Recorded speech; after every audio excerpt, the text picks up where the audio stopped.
Welcome back to the It's Just Sport podcast paper review. I'm Joanne Verdon. I'm Niamh, and we are bringing you the latest in sport this week. There is loads of news in relation to the Tokyo Olympic Games. With less than a few weeks to go before the Olympics gets underway, we have more additions to Team Ireland. In golf, Leona Maguire and Stephanie Meadow have been selected. Both golfers have had an exceptional performance in the LPGA Tour recently. Maguire finished second in the Magruire Classic and then went to record her best ever major finish. Both golfers will fancy their chances in Tokyo, wishing them the best of luck, and they're definitely excited to get out and compete over there. Meg Ryan has also been confirmed for the gymnastics team and will compete in the women's artistic gymnastic all-around event. The Cork native was offered a quota spot and will become the second ever Irish woman to compete at the gymnastics in the Olympics. When they were competing just a couple of weeks ago, she had been tipped to get that spot. So it's brilliant to see that Meg has come through and will get her spot at the Tokyo Olympic Games. There was a decision made for Ellen Walsh, where she has been nominated for the Olympic Games. She made the qualification standard, the FINA A time, last week in the National Aquatic Centre when the teams were competing, when the Irish team, when they were all competing to try and make those times. The decision was up for deliberation with Swim Ireland, as she hadn't been within that 1.5% of the time at the Olympic trials just a few weeks previous. But Swim Ireland have made a decision to nominate Ellen, which is brilliant because she absolutely deserved it, and she had a tough time at the Olympic trials where she swam some of the events on her own. So it's great to see that Ellen has been put forward to compete at the Tokyo Olympic Games. Tanya Watson has also been officially selected for the diving team. The boxers have already made their way as Michaela Walsh, Aoife O'Rourke and Kelly Harrington are settling into the Olympic Village now. Stay tuned. We will have a lot more team announcements to come over the next couple of days and weeks with some exciting content right here on the Her Sport channel. Athletics is one of the events that we are sitting in anticipation. We're all waiting for that team announcement that will be made later this week. The qualification deadline was the 29th of June, and right now 7 athletes are within the quota. Phil Healy, Sarah Lavin, Shiva Clark-Butner, Nadia Power, Louise Shanahan and Eilish Flanagan are all within these quota spots, so fingers crossed that we will see all of them on the plane to Tokyo. The Under-23 European Championships got underway this week in Estonia. The likes of Kate O'Connor, Gina Apke-Moses and Molly Scott will be competing. A week later, the Under-20s will also be competing in Estonia, which will feature Rashida Adeleki, who will be competing in the 100, 200 metres and the 4x400 metre relay. So definitely some exciting racing to be undergone there. And we've seen great results at both the U23 and the Under-20 events previously for Ireland in recent years. Yeah, it is incredibly exciting. It was so funny seeing some of the boxers with their Instagram posts about them, obviously in Japan, obviously in a camp, holding camp quarantine kind of situation. And I had to laugh at Kelly Harrington's Instagram because she got a boiled egg, and she was like, "I needed a ticket to get a boiled egg," and I was like, "Oh, you're in Japan now." I remember those good old days when I went over there 6 odd years ago. I remember I went over, and I'm like a picky eater, light eater. I wouldn't eat that much for breakfast. And I was like, "Oh, I'll just take like a couple of boiled eggs and maybe like, some like bacon, like if you wouldn't mind." And he like filled my plate, but like it wasn't even that full. And then I was like, "Oh, sorry, do you just have like an extra egg there or something?" And he was like, "Oh my God, that amount would feed one family here in Tokyo." And I was like, "It's not going to feed me, and I have no limbs." Yeah, I hope they actually get their fulfilled which they will. Over in soccer news, it's been an incredible weekend in the Women's National League, the 12th round of games. There was an exciting encounter. Park City got their first win of the season, 1-0 over Bow. It was great to see them get off the mark. I think Becky Casson single-handedly alone deserves 3 points, let alone Cork City. So it was good to see. DLR picked up a 3-0 victory over Galway, while Wexford Utes netted 2-1 to Treaty United. There was insane drama in Shells as Noel Murray won the game single-handedly with a very dramatic late-minute win to score 4 goals against Peamount United, who had scored 3 goals. It was an incredibly entertaining game with both sides battling to the end, and it was great to see some level of competitiveness was creeping. We knew Shells had the ability. We were just wondering whether they could actually play it off at some stage. Over in transfer news, Irish international Kiva Keenan has made the move back to home soil. She has signed for Shells, coming over from Celtic. She returns after playing in Scotland since 2016. She went over first to play with Glasgow City, then with Celtic, where she was named Player of the Year in her first full campaign at the club. It's going to be an interesting move to her to see, or for her even, to see how she gets on coming back to home soil. Claire Walsh has signed a 2-year deal with Glasgow City, having impressed for Peas and earning her first Irish debut in April. She joined Peamount in 2018 and was named in the Women's National League Team of the Year on 3 occasions. Louise Quinn has also left Fiorentina in Italy, as well as Claire Shine, extending her time in Glasgow. Finally, Peamount United will take on Serbian champions Spartak Subotica in round 1 of the UEFA Women's Champions League. Last year they lost out to Glasgow City on penalties in the same round, so it'll be interesting to see how they'll get on against Serbian champions. I'm sure, not to be disrespectful to Peas or Glasgow or Spartak Subotica, but this will be an epic encounter. I think if they could take Glasgow as far as they did, they definitely put a good challenge to Spartak Subotica, who I have never heard of. I have to admit, I know a lot about football. Don't know what he is. Yeah, no, I remember the game last year and it was just so exciting. So look, I think Peamount, really put it up to Glasgow last year. And so really looking forward to that match. And yeah, I think they've every chance of coming out on top. Cliodhna Nolan will be racing the lightweight single scull. Nolan has previously raced the lightweight pair with Lydia Healy, where the duo had great success. Alison Virgin of Vermoy Rowing Club will also be racing, and she'll be racing in the open single. So best of luck to the team. Yeah, best of luck to them. We're still on the water over in swimming news.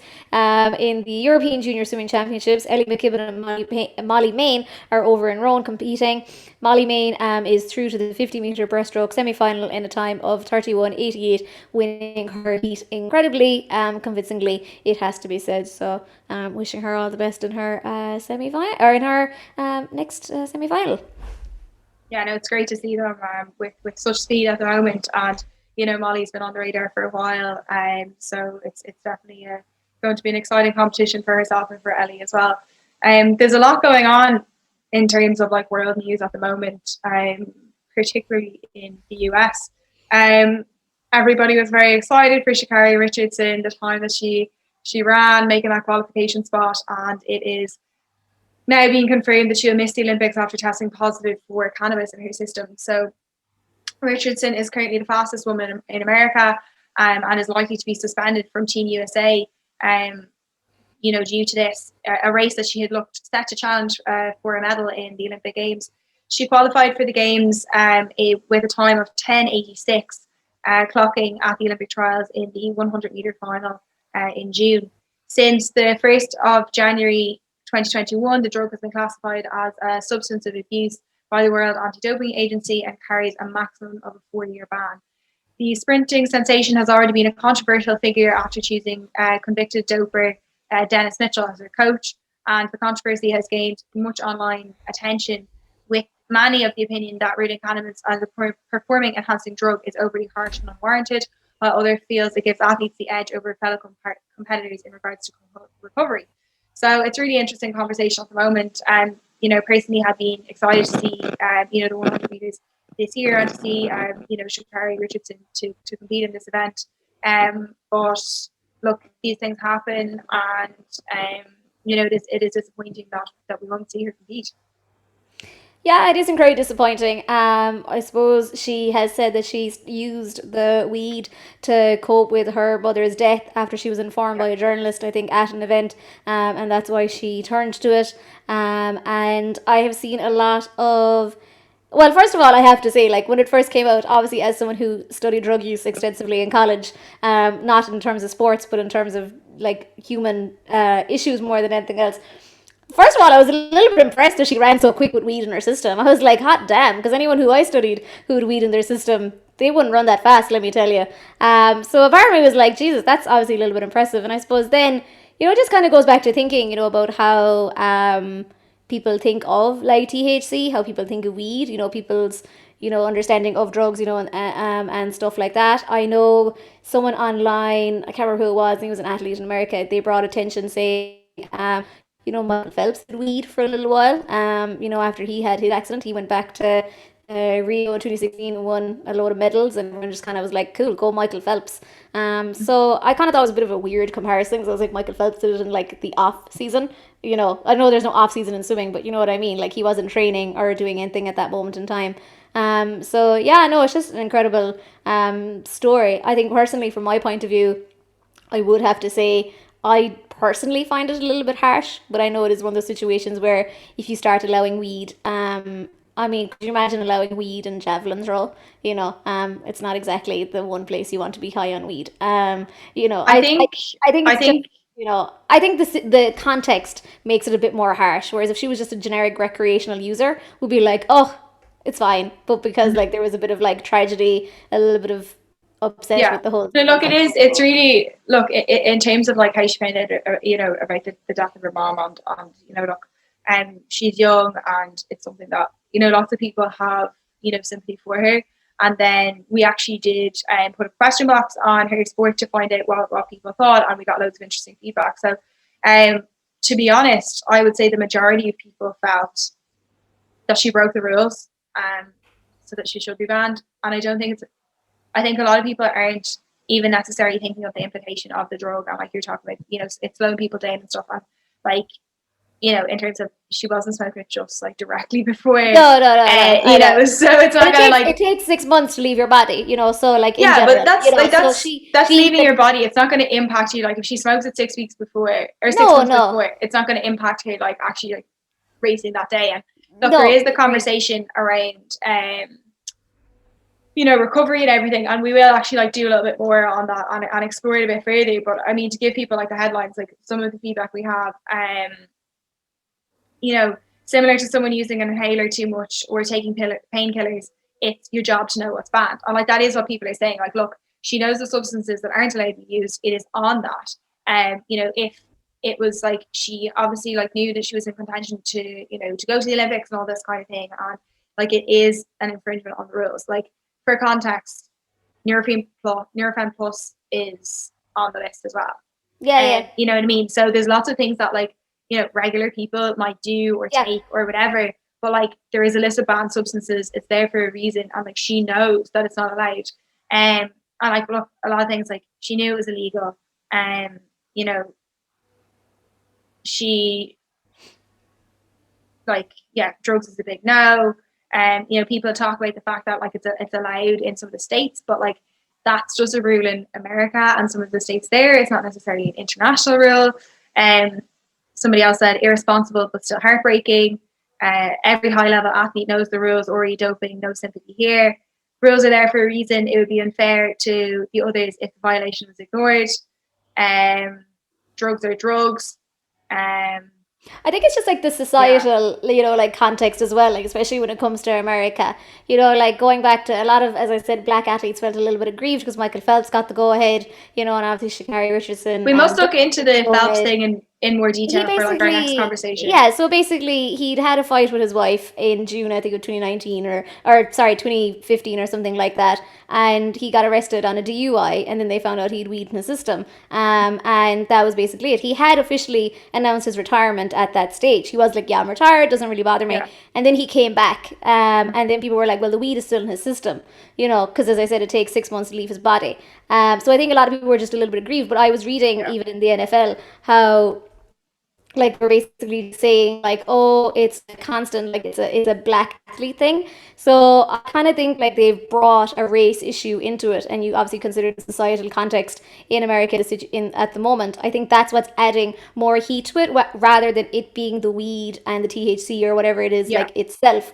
I think obviously that's the fuel to the fire, and I think what a lot of people feel very aggrieved by is that what I've been seeing with NFL athletes in particular is that they feel they're putting their bodies on the line and being given painkillers that are obviously on the list that aren't doing much for them, and then they have a tiny bit of weed and their recovery is a lot better. So I think what they're basically saying is, if we're putting our bodies through hell and back to entertain you, why can't you allow us to have a little bit of weed to mm-hmm. help us with recovery? I think that's what the argument is from that point of view, and I think really that's obviously something that society as a whole would have to look into it, in terms of, you said Yeah. Nurofen Plus is on the list, and I remember reading that as well.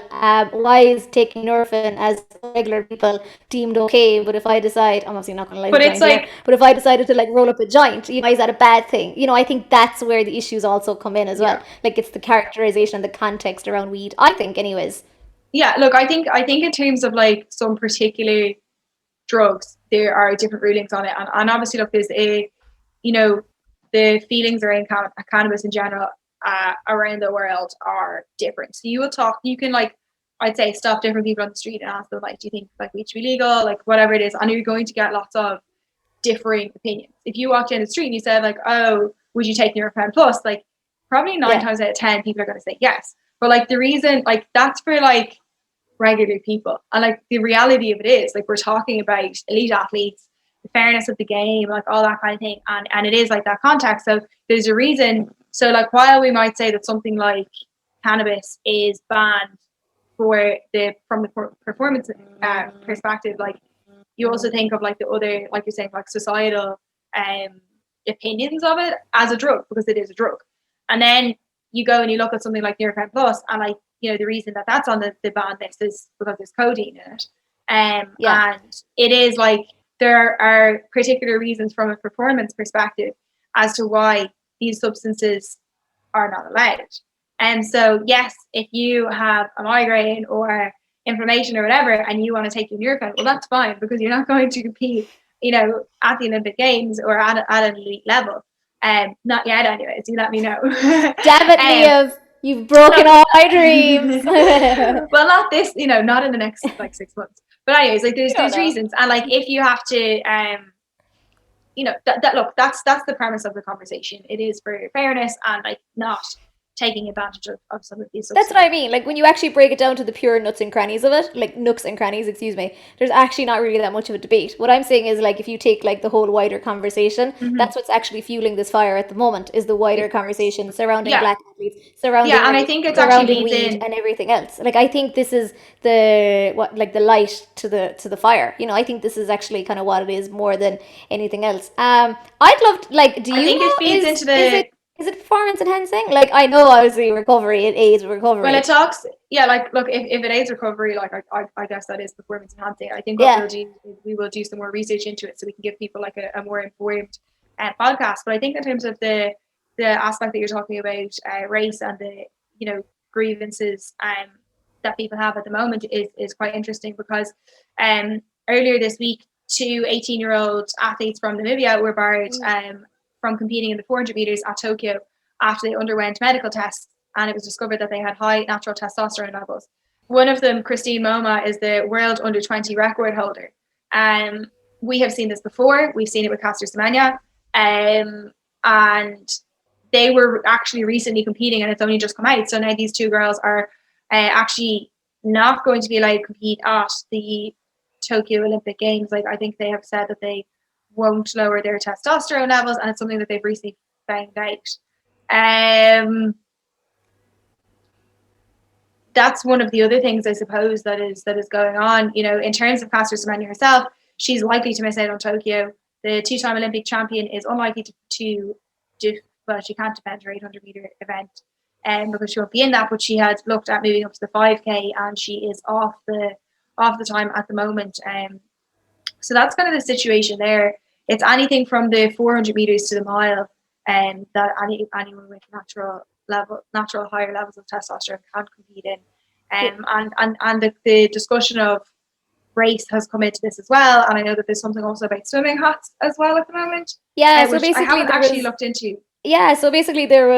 swimming hats owned specifically by a black company that Mm-hmm. catered to afros or Yeah. braids or basically bigger hair. And Swim or FINA ruled a couple of weeks ago that those swim hats aren't allowed, based on the fact that they aren't compliant with whatever levels of technology it is. And now, I think just 2 days ago, FINA said they'll actually conduct a review to see if they actually do give you an enhancement in your swimming. But I was like reading somewhere where some swimmer was like, big hat. I don't know, you're a swimmer, so I you don't know maybe. understand like how it Like, could big benefit hats you. would weigh you down, no? Yeah. Well, like, yeah, because that's what, like, I don't really understand, like, this whole conversation around the swim hats, and I'll be honest, like, I haven't looked into it that deeply yet. I've seen a lot of conversation around it, and like you say, like, all over social media, I'm literally seeing, like, the conversation around Sha'Carri Richardson, the conversation around the hats, the conversation around these two girls that have been banned from 400 meters. And so there's a lot going on in terms of conversation around race. But in terms of the swim hats, like, you want to be as streamlined as possible. So I don't really Yeah. I don't really understand it personally. And I suppose But as well, I don't know about you, but I think Team GB, this is the first time they have a black athlete. Yeah. USA have Simone Manuel and a black guy whose name I can't remember. Sorry, but I know he swims like 400 or something like that. This is the first time they've had a black man and a black woman. And I know Mm-hmm. Team GB are the first time with a black person athlete full stop on their swim team. And I think actually what people are kind of complaining about is that I think FINA and Team USA in particular tried to do this thing where they wanted to like cross the boundaries. So they like wanted to bring in more black swimmers and stuff like that. And then I think people were saying you want to bring in a black swimmer, and yet when they ask for a Mm-hmm. modification, you rule it out straight away, thus ruling out your Yeah. black swimmer. I Like, don't really get it, because if you have loads of hair in general, like, it all has to go under the hat. Like, I honestly, I'm a bit confused about it. I I think will it's do that some like more. the head. I don't know. Like I'm literally only talking to like a friend of mine who's brown Yeah. and got curly hair, and like she basically would say to me that a normal swim hat, like the rubbery ones, Yeah. like they get stuck in black hair because it's so fine. That's the problem. That's what she was saying Okay. to me. She was even saying So she's it's not a different. swimmer herself. It's It's the different texture of the material. hair. Yeah. Yeah. So Yeah. basically, like they were, she was saying that from what she saw. Now, bear in mind, she's just an average Joe Soap like ourselves. I mean, she's a psychologist. She was like, from what I can tell, like they want bigger hats, but she was like, surely, like as in to fully grab the hair in. It was like, surely the big hat will get way down, and then you won't be able to swim as fast. Like you have to put more But it won't get energy weighed into down, your swim. because, like, Yeah, that's because yeah, it's not going to that's what she was. absorb water. So, like, none of that's going to, like, weigh down. Like, and your hair might That's get probably wet. what the problem is. Your hair might Like, get a little bit wet, but, like, even, like, if you think of the size, like, so something like to be streamlined, you want it as, like, tight as possible. Like, if yeah, you think about the togs, everything, like, everyone's like bed into the togs as like tight as you possibly I know. like. It must So like really yeah, I'm like gonna I don't look. have I'll I have look very into it straight more. hair. Like I have very straight hair, and I'm thinking like my hair in a swim cap. You know those like teeny tiny ribs at the bottom of your neck, like they get sore. But in terms of if I think if you have black, like if you have afro hair, you've tinier baby hairs. So I'd say it will get sore all right under a normal cap. Yeah, but I can work out one here. I'll look into it. I don't want to like make any like comments that don't make sense right now. So I will look into it to try and Yeah. understand it further. But like I can't understand, like, I know they're talking about the like material and everything and that kind of thing. But But as yeah, you to said, me, surely if it didn't it's really make streamlined. make that much sense. But look, we'll look into it to see what the full ins and outs of the conversation are. Going In back to the terms other two of the girls, though, do you not think that's incredibly interesting? Yeah, You so know, what I was gonna say, actually, in Nolan. terms of that, like, obviously we're talking about this, and like we obviously have like, had a huge conversation around the fact that Laurel Hubbard is competing as a transgender woman. And like I was actually thinking about this recently, and I think this should like we should have further conversation around this again. Obviously we've talked about the like trans women competing generally, and then like we are very well aware of Caster Semenya, and now we're looking at these two other girls that are going to be taken out of competition because of natural testosterone levels. So in terms of, Laurel Hubbard is competing at the Olympic Games, and then you have these two girls that have been competing, like, and unbeknownst to themselves, like, weeks before the Olympic Games, are like, no, actually not, I compete. Um, but Laurel Hubbard had increased levels of testosterone on every athlete that she's going to compete against for 35 years. So, like, the conversation is there, like, in terms of so many people are having conversation around Laurel Hubbard. Should she be allowed to compete? Is it fair? What's the story here?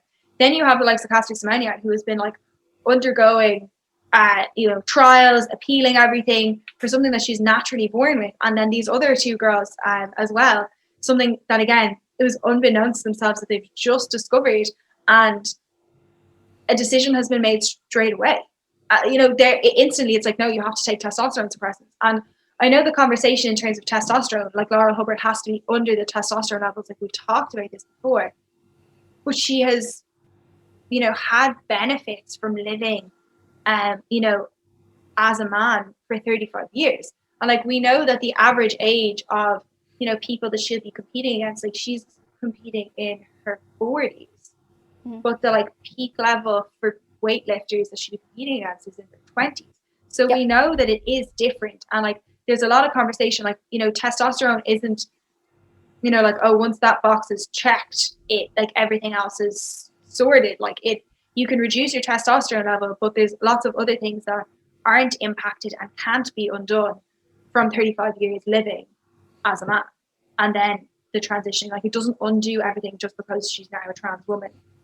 So it's really interesting that these two girls who have been racing and have naturally higher levels of testosterone are like, no, you're right. And somebody like Laura Hubbard is allowed to compete, and the research and everything is not there. No. So they're allowing, and like, look, like the conversation in terms of the girl who's not allowed, like whose spot has been taken and won't competing at the Olympics because Laura is there. You know, how heartbreaking must it be for her, and then particularly if like the decision can be undone. Like, it's really hard to know if it was the correct decision, because I feel like the science isn't there yet, and there's so much conversation, and like a lot of people have kind of, you know, said, is it a decision that's been made to be inclusive, and like overly inclusive, as in not the right decision for you know, the other athletes? Is it kind of a almost like political decision that's been made, as opposed to a scientific decision, to include Laurel in the games and to include trans women in the games when further research needs to be done before maybe the decision comes down on? Because there's a lot of research there, and you know, we know of this World Rugby research and like the decision that they've made, because they've done it. They said that there's a 30% you know, more likely injury you know, from trans women playing rugby, and that's what they've come down on. And like, there is research there, and they need to like do a bit more. It's hard to know, but you know, on the same premise, plenty of people have doped and gotten away with it, and somebody has ended up being fourth, fifth, and sixth in that position as well. Everybody's familiar with the 100 meters from a number of years ago, where basically everybody was doping. So there are, in sport, regardless of the situation, there is going to be somebody at some point whose medal was stripped from them. And we know ourselves, in terms of Ireland, like you know, different people that have been awarded medals. Off the top of my head, I can think of Rob Heffernan, and he's got, you know, medals after the time because people have been done for doping. It's not the same, but I'm just saying, like, there are like learning curves and things that kind of go, I guess, under the radar, or it's hard to make a decision on at the time. But what do you think in terms of like these girls being pulled out so quickly before the Olympics, and then Laurel competing? Yeah, like for me, it was just really interesting because I suppose like I was reading stuff from like LGBTQ plus like kind of side rather than sports side, because I think sometimes I can get so like sucked into the sports point of view, where I definitely would agree with you. I'm like, yeah, there's definitely a risk of injury. Like, oh my god, like, yeah, of course, if you put like a former man up against a current woman who's in her 40s, and of course she can lift more, you know, like absolutely. And I was like reading someone that basically wrote that from the lack of education like surrounding like trans and high testosterone, you know, like different things like that, as you have mentioned that there's very little studies, that you will get like situations like this where you have the likes of Christine Moma, her fellow Namibian athlete, Caster Semenya, where you'll actually have more stories like this, because what will happen is you'll just start developing this like this anti-trans, anti-fear. I'm not saying you are, but you plural will develop, you know, like this kind of situation, and thus you'll have more situations where people with naturally high testosterone will be pulled out, because automatically in your head you have like a bit of fear. You're like, oh no, like, you know, what's the point even in racing as like a woman who's got limited low testosterone, you know, like there's no point in me doing it. And I think it does go back to the whole situation where I do think it is interesting. Okay, take Laurel out of it for a second. She's the only white woman. Everyone that they have caught, for want of better terms, have all been black. That's something I think that is very interesting. Like, you know, is that something there's momentum on the conversation at the moment, because everything that's happened in the last few weeks has yeah, been black. But I think it is. I think and that I'm not is sure. Very interesting. I always said that about Casper. It is interesting, Oh Yeah, yeah, there's I, loads of people think that if Castor was white, it wouldn't be happening. I always think, to be honest, and the only reason why it like popped into my head about Castor was because I was reading an interview with someone who came to Castor. She was a Polish girl, and she effectively was like, "Yeah, sure, look at her. She's huge. Like, she's definitely not a man." And you could tell there were like elements of racial tension like within the comments that she was saying. I'm not putting words in the girl's mouth. That's literally what she said, and I could literally just, from the way she was behaving, I was like, there's something a bit odd like about that.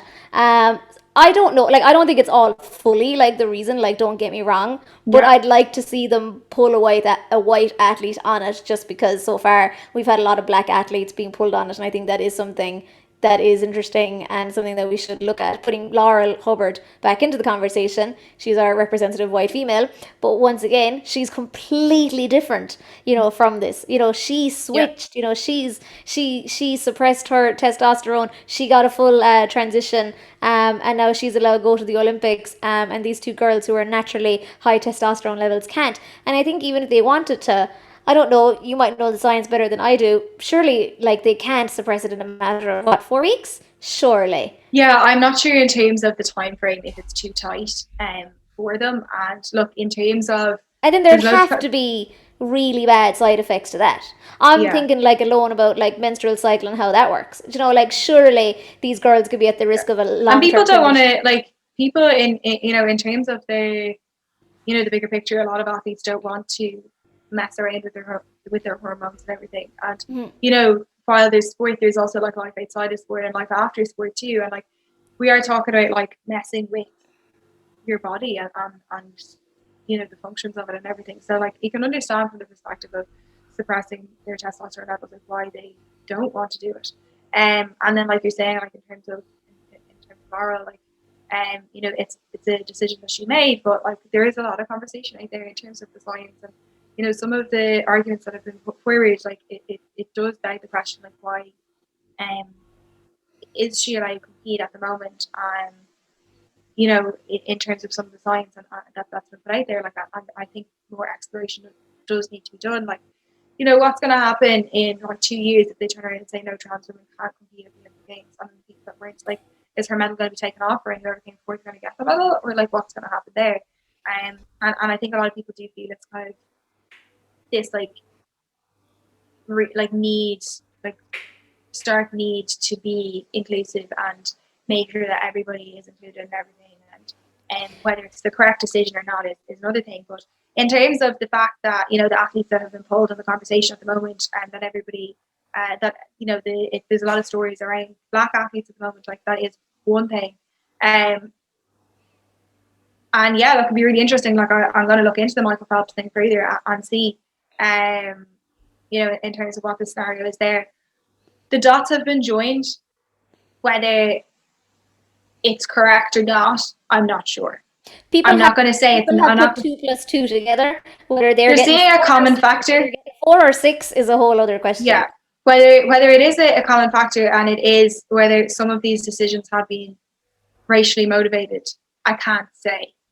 But in terms of the Sha'Carri Richardson piece, I think that anybody that does that knows it's banned substance, knows it's an Olympic year, and if they wanted to go to the Olympics, shouldn't have done it.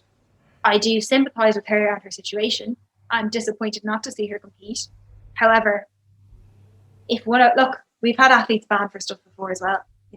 Everybody has had athletes, and maybe in terms of some of the conversation, maybe some of the white athletes, the stories have actually been swept under the rug because people don't want to talk about it. If you think about the Chinese, there was a Chinese swimmer for 2016 served his ban, and people didn't really know about it until Tokyo. Had like served it, and people didn't even know that he'd been done for doping.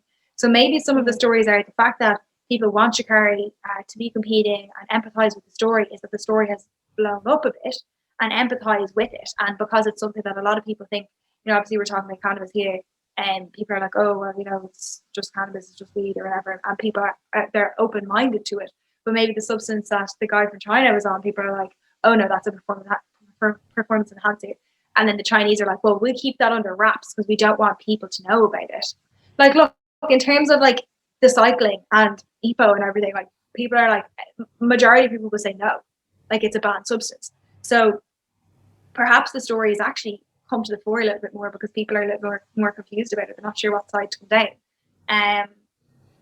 Russia, a lot of them have been doping before and have been banned and have been allowed to compete and everything, but some countries and athletes do try to keep that stuff under wraps. Ryan Lochte, he was banned for being, but in terms of what he was banned for, he was banned for causing an an IV. incident? No, sorry. He had he served a ban because he was hooked up to an IV and he said it was just like exactly. Yeah. But it was apparently like vitamins and all this kind of stuff, right? There's no reason that he would lie about what it was. But surely he's not stupid enough to put something like that on Instagram. If it was drugs, he's not going to put it on Instagram. Like, he's not that stupid.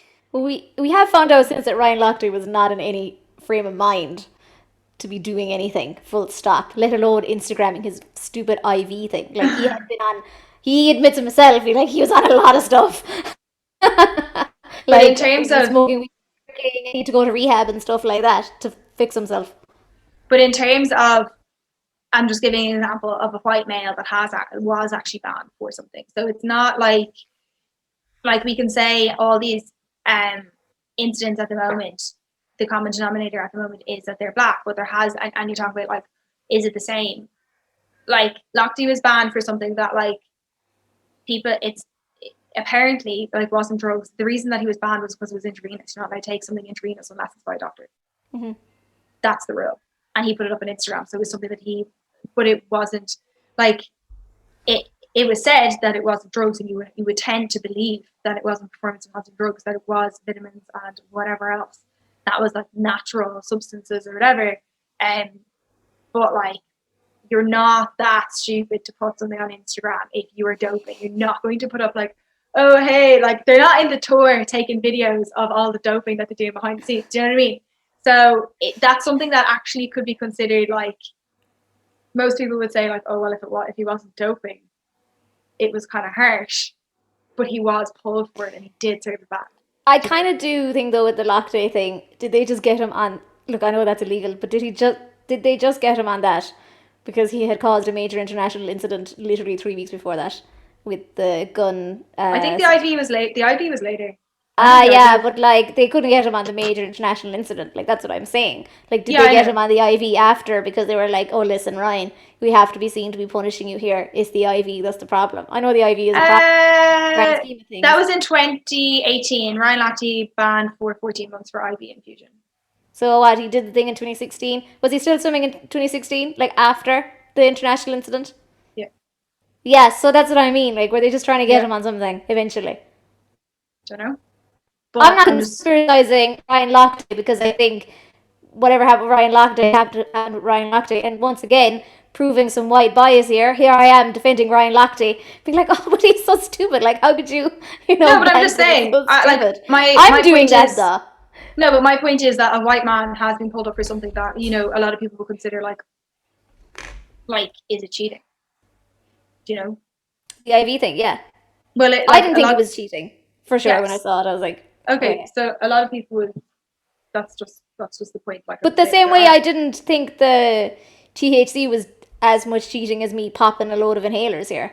Like me taking a load of salbutamol. I know what salbutamol does to me. I take it, as in it's prescribed to me. So that's why I'm like, oh, I was just interested more than anything. We will be interested to hear what other people's opinions are on it in general, and we'll do some more research in terms of the athletes that have been banned from the high levels of testosterone, and also in terms of the Sha'Carri Richardson situation and the effects that cannabis does have, whether it's performance enhancing and from what perspective and everything. But they are the latest news and those topical pieces at the moment. So we look forward to hearing other people's feedback from them, I think.